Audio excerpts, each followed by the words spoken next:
Welcome to the Cursed Whisperer, where shadows have secrets, and every story you hear may leave a mark you can't erase. Here, we uncover the tales hidden in the dark corners of childhood. Twisted sketches that seem innocent at first glance, but each carries a story steeped in mystery, terror, and secrets whispered by the unseen. Enter if you dare. But remember, some stories are meant to stay hidden.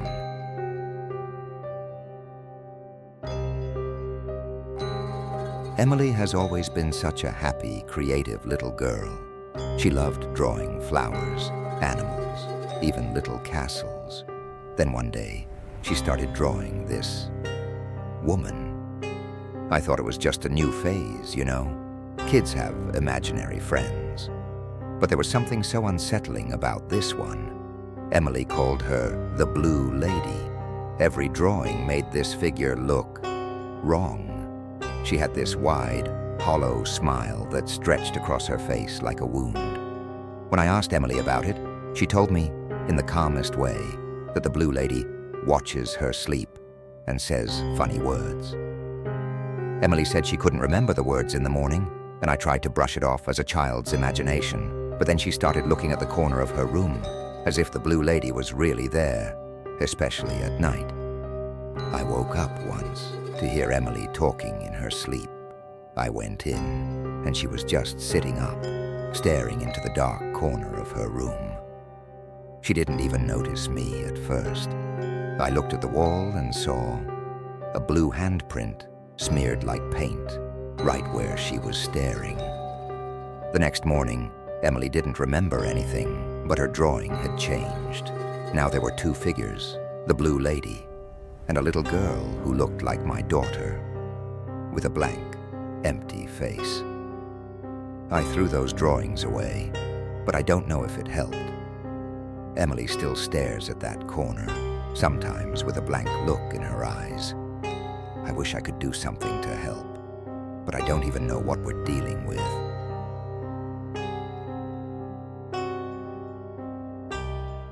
Charlie was always a sweet kid, quiet, but always so thoughtful. When he started drawing this gloomy, empty house on a hill, I figured he was going through a dark phase. He'd draw it over and over again, more details each time. There was something eerie about it. The house had no windows, just one red door. And eventually he started adding these shadowy figures outside, like they were trying to get in. I asked him once why he kept drawing this house, and he just looked at me and said, "It's where bad children go." I didn't think much of it, but after that, Charlie started acting different. He'd talk in his sleep, mumbling about children going up the hill to this gray house. He said there were a people guiding them, and once they went inside, they never came back out. The last drawing he made still haunts me. He drew himself at the bottom of the hill, looking up at the house. When I found it, he said he was finally ready to draw the inside, whatever that meant. I stayed up that night, checking on him every hour, but he'd fallen asleep with his crayons scattered everywhere. In the morning, we found a new picture he must have finished in the night. The red door was wide open, and there were small, bloody footprints leading inside. I'm telling you, we threw away every crayon, every piece of charcoal, but I still catch him staring at the wall some nights, like he's looking at that house.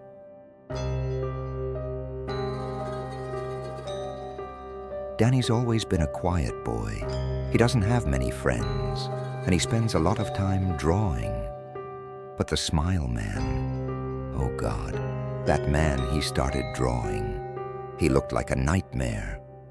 Danny drew him with these empty, hollow eyes, always smiling, with teeth so sharp you'd swear they could cut through you.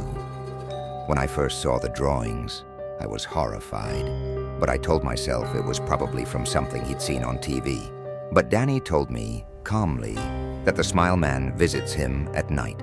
He said the man waits at his bed, grinning down, and that he's teaching him how to smile. When I heard that, I could barely breathe. But every time I'd ask Danny about it, he'd just shrug, like it didn't scare him. He'd say, "I just need to smile back, then he'll leave me alone." I wanted to throw all the drawings out, but something stopped me. I wanted to understand what was going on in his mind. I found his final drawing by accident, hidden under his bed. The Smile Man was there again, of course. But this time, Danny had drawn himself beside him, and they both had that same grin. I can't describe it. It was this hollow, empty smile, almost mocking. Danny never talked about the Smile Man after that, but sometimes I'll find him in his room at night, grinning into the mirror like he's practicing. I'm terrified of what he's seeing, or maybe what he's becoming.